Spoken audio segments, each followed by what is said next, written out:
करवा चौथ व्रत कथा। काफ़ी समय पहले की बात है। एक साहूकार था, उसके साथ पुत्र और एक पुत्री थी।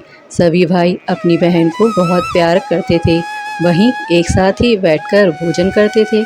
एक दिन जब करवा चौथ आई तो बहन ने अपने भाभियों के साथ करवा चौथ का व्रत रखा। रात को सभी भाई खाना खाने आए और उन्होंने बहन से भी खाना खाने को कहा।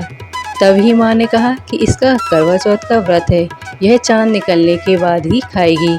यह सुनकर उसके भाइयों ने जंगल में आग जलाकर छलनी में से चांद दिखा दिया। इसके बाद उसने चांद को अर्घ्य दे दिया और खाना खाने बैठ गई।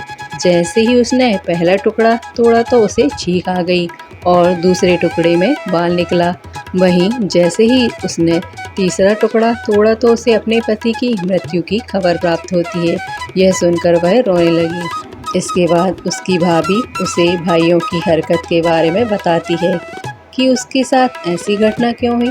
भाभी ने बताया कि करवा चौथ का व्रत बिना चांद के टूटने से चंद्र देवता नाराज हो गए।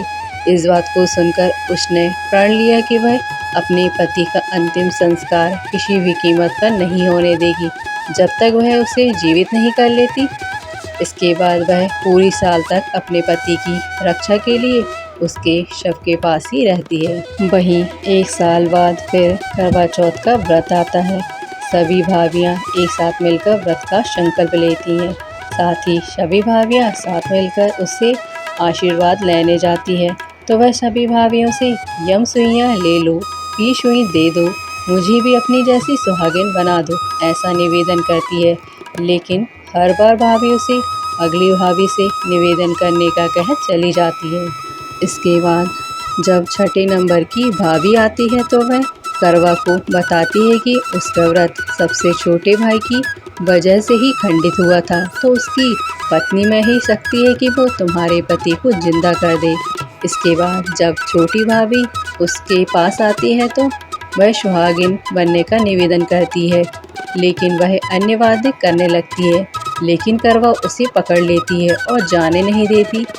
वहीं जब बहुत देर हो जाती है तो उसकी तपस्या को देख भाभी का हृदय द्रवित हो जाता है और इसके बाद वह अपनी छोटी उंगली को चीरती है और उसमें से अमृत उसके पति के मुख में डालती है।